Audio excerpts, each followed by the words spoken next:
Welcome back to my channel. இன்னைக்கு நம்ம என்ன பார்க்க போறோம்னா எறா தொக்கு தான் பார்க்க போறோம். இதுக்கு நான் எறா வாங்கி க்ளீன் பண்ணி வாஷ் பண்ணி எடுத்து வச்சிருக்கேன். இது மேலே வந்து நரம்பு இருக்கும், அதை எடுத்துட்டு மஞ்சத்தூள் உப்பு போட்டு நல்லா வாஷ் பண்ணி எடுத்து வச்சிருக்கேன். 2 வெங்காயம் குட்டி குட்டியாக கட் பண்ணி வச்சிருக்கேன். 2 தக்காளி குட்டி குட்டியாக கட் பண்ணி வச்சிருக்கேன். வதக்கிடலாம். இந்த தொக்குக்கு வந்து நீங்கள் எண்ணெய் கொஞ்சம் அதிகமாக சேர்த்துக்கோங்க. இந்த டேஸ்ட் ரொம்பவே நல்லாயிருக்கும். இப்போ இதுலேயே ஒரு 1/4 டீஸ்பூன் நெய் சேர்த்துக்கிறேன்.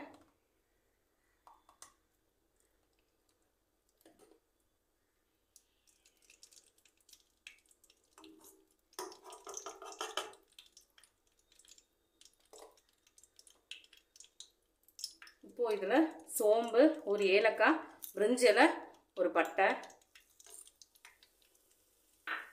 இப்போ இதில் பொடியாக நறுக்கி வச்சுருந்த வெங்காயத்தை சேர்த்துடலாம்.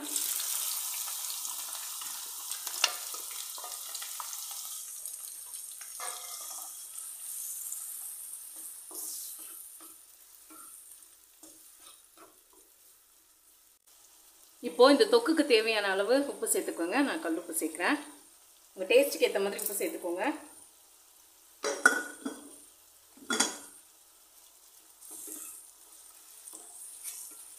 வெங்காயம் கொஞ்சம் வதங்கினதும் இஞ்சி பூண்டு பேஸ்ட்டும் கருவேப்பிலையும் சேர்த்துடலாம். இன்னும் கொஞ்சம் நல்லா வதங்கட்டும். வெங்காயம் ஓரளவுக்கு நல்லாவே வதங்கிடுச்சு. இந்த ஸ்டேஜில் நான் இஞ்சி பூண்டு பேஸ்ட் சேர்க்குறேன். 1 ஸ்பூன் இஞ்சி பூண்டு பேஸ்ட் சேர்த்துக்கோங்க.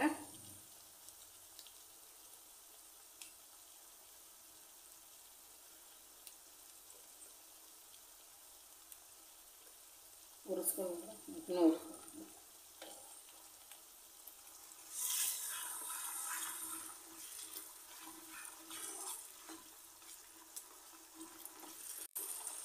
இப்போ இஞ்சி பூண்டோட பச்சை வாசனைலாம் போயிடுச்சு. இந்த ஸ்டேஜில் கொஞ்சமாக கருவேப்பிலை சேர்க்குறேன்.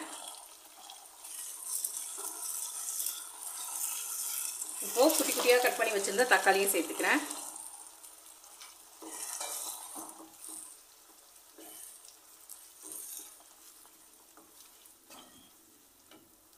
ரெண்டு பச்சை மிளகாய் கட் பண்ணி வச்சுருக்கேன். உங்கள் காரத்துக்கு டேஸ்ட்டுக்கு ஏற்ற மாதிரி நீங்கள் மிளகா சேர்த்துக்கோங்க. ஆட் பண்ணிடலாம். இந்த ஸ்டேஜில் 1/4 டீஸ்பூன் மஞ்சத்தூள் சேர்க்குறேன்.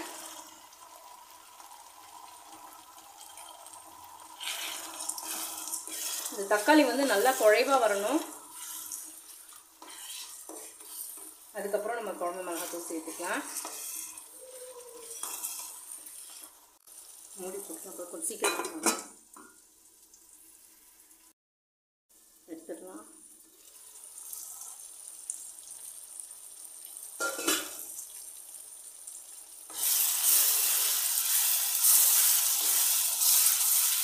தக்காளிலாம் ஓரளவுக்கு வதங்கிடுச்சு நல்லா. கொஞ்சம் இந்த ஸ்டேஜில் நான் வந்து குழம்பு மிளகாத்தூள் ஆட் பண்ணுறேன். இது வீட்டில் அரைச்ச குழம்பு மிளகாத்தூள். உங்கள் காரத்துக்கு ஏற்ற மாதிரி நீங்கள் சேர்த்துக்கோங்க. இது கூடவே ஒரு 1/4 டீஸ்பூன் கரம் மசாலா ஆட் பண்ணிக்கலாம்.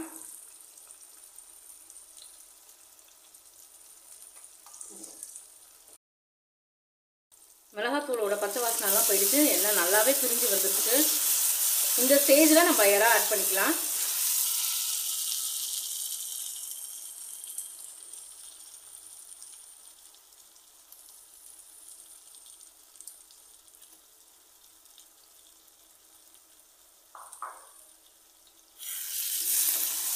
இப்போ இந்த எறா வேகிறதுக்காக தண்ணி கொஞ்சமாக சேர்த்துக்கலாம். ரொம்ப சேர்த்துறாதீங்க. கொஞ்சமாக தண்ணி ஆட் பண்ணிக்கலாம். கொஞ்சமாக ஊற்றிக்கலாம்.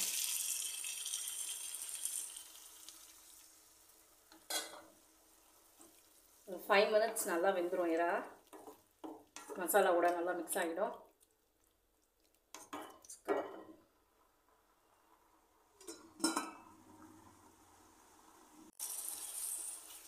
தண்ணியெல்லாம் நல்லா ட்ரை ஆகிடுச்சு. எறாவும் நல்லா வெந்துருச்சு.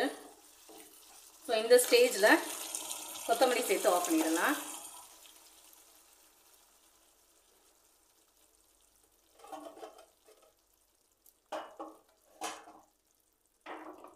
ஸோ பண்ணிடலாம். ரொம்பவே டேஸ்டியான எறா தொக்கு ரெடி ஆகிடுச்சு. நீங்களும் ட்ரை பண்ணி பாருங்கள். குழந்தைங்களுக்கும் கண்டிப்பாக பிடிக்கும். இந்த வீடியோ பிடிச்சிருந்தா லைக் பண்ணுங்கள், ஷேர் பண்ணுங்கள், சப்ஸ்கிரைப் பண்ணுங்கள். தேங்க்யூ.